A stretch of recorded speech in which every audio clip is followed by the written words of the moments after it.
Hi, this is Scott Garibay, and today we're going to talk about Dungeons and Dragons, and we're specifically going to talk about why are there no alternate covers for Explorer's Guide to Wildemount and for Call to Netherdeep, the two Dungeons and Dragons official Critical Role books. All right, so the main primary content vehicle for Dungeons and Dragons today is the beautiful classic hardback. Nothing matters more when nothing is real until it makes its way into a actual D&D hardback, right? With the red ampersand on the side. Okay, that's what determines canon. That's what determines resonance. That's what matters when it comes to Dungeons and Dragons today. Okay. So, and basically, once you make it there, you're in history. You're in the history books, right? And Matthew Mercer is in the history books. There are two Dungeons and Dragons Critical Role books. They are both Critical Role books, and they are Dungeons and Dragons books, right?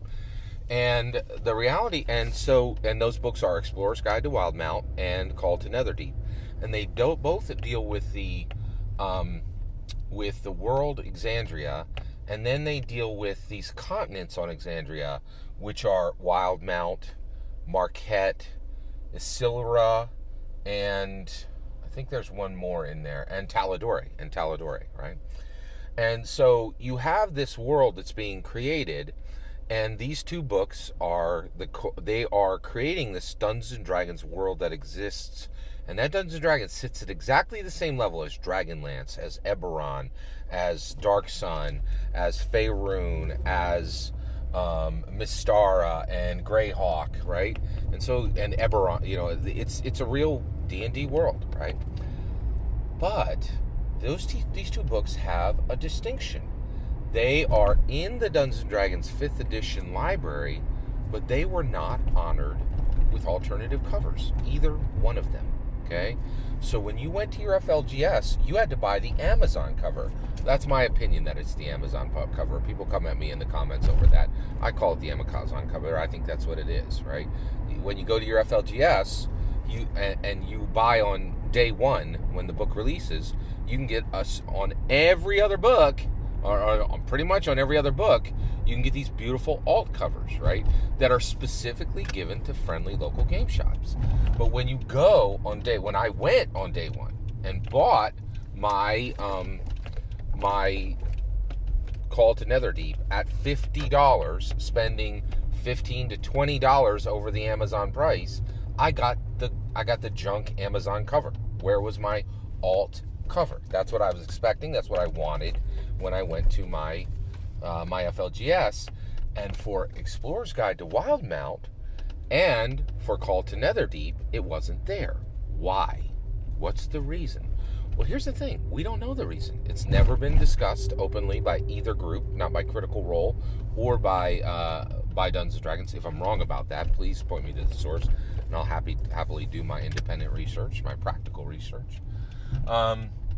But it's never been discussed. And so when there is a reason and nobody knows what the reason is, you know what you call that? A mystery. A Dungeons & Dragons mystery, right?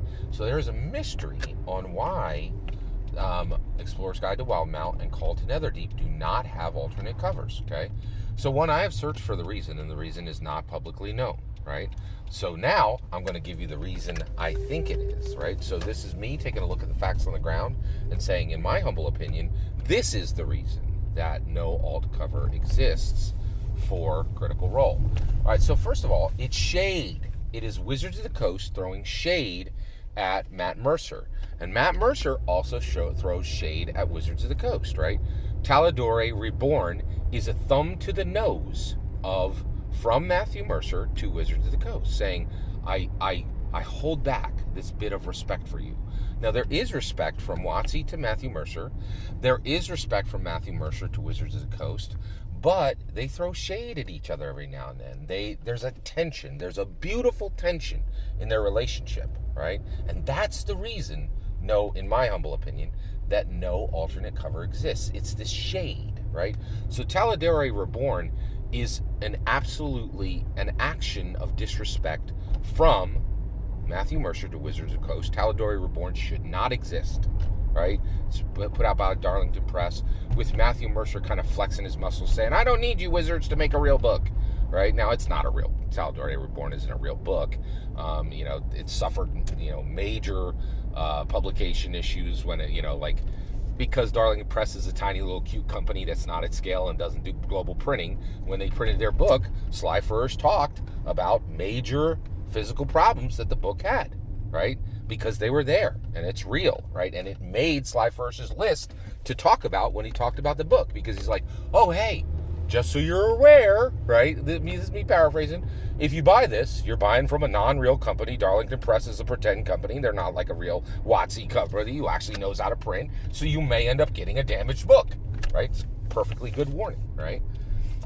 So basically, and Matthew Mercer is doing that to just kick a little shade back to WotC, going, I'm a real boy, like kind of a Pinocchio thing, right? I'm not just a horse in your stable, right?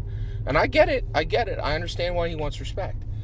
WotC is kicking shade back, going, hey, if you were like Tasha's, or a real D&D book, right? And it is a real D&D book, but they're like, hey, you control Wizards of the Coast is like, you control a huge amount of our community. We don't particularly like it. We wish you were in-house and actually an employee, right? We wish we could control your loyalties, right? And so I think it's just shade. They're throwing shade and saying, we like this partner, we're all cool with it, but we wish you hadn't done the Tal'Dorei Reborn, and because you did, we're gonna give you a swift little little noogie, right?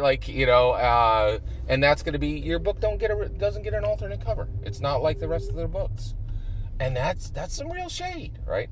And so there's this beautiful tension that exists between the two companies, Wizards of the Coast and Matthew Mercer, and actually not Critical Role. Critical Role doesn't matter. Matthew Mercer matters, right? You pull Critical Role out of you pull Matthew Mercer out of Critical Role, that thing folds in 3 months, in my opinion. You put Matthew Mercer and you name it anything else, and it's as strong as Critical Role is, if not stronger, 3 months later, right? So this is about Matthew Mercer and WotC, right? And so there's this tension, right? And WotC looks over at Matthew Mercer and they go, right? And they go, we wish we could get people excited about our game the way you do. But you bring celebrity, and you bring flair, and you bring color to our world, right? And Matthew Mercer looks over at Wizards of the Coast, and he goes, I wish I could run a real company and make real products and actually do real stable work, right? And actually Matthew Mercer looks at WotC and is like, I got more celebrity and more talent and more flair in my little pinky than your whole company has, right? Than all the employees in your company has, right? And Wizards of the Coast looks back at Matthew Mercer and goes, Chris Perkins could write, you can't write a real product, right? You don't have the stability, you don't have the diligence, you don't have the hard work, you don't have the organization to make a real tabletop role-playing game, right? And because you won't give up your two worlds. You want to live in Hollywood and you want to live in the D&D world, and you can't have both. And that's why your little side projects are ridiculous compared to ours, right? And so, but at the same time, Matthew Mercer, one dude has done more than the entire marketing brand, the entire marketing company, who are paid full time to do what he does, and they can't even do a fraction of what he does. So there's this beautiful tension between the two groups. And the reality is the tension works great. The products we're getting, Explorer's Guide to Wildemount, called Netherdeep, is a bomb book, man. That thing is very, very good. I really am loving it. It's extremely good, right? And so the products they make together are great. And honestly, they can't be made, and the products, and I will say, I think the D&D Critical Role books are better than the D&D books. I'm just a little bit more excited about them, right? And so while the two of them wish they could do what the other did, they can't. And they make magic together, but there's this beautiful tension between them as they and that's why I think there's no alt cover on Explorer's Guide to Wildemount or Call to Netherdeep. What do you think the reason is? I'd love to hear your thoughts. Let me know in the comments below. Please consider liking and subscribing, and have a wonderful millennium.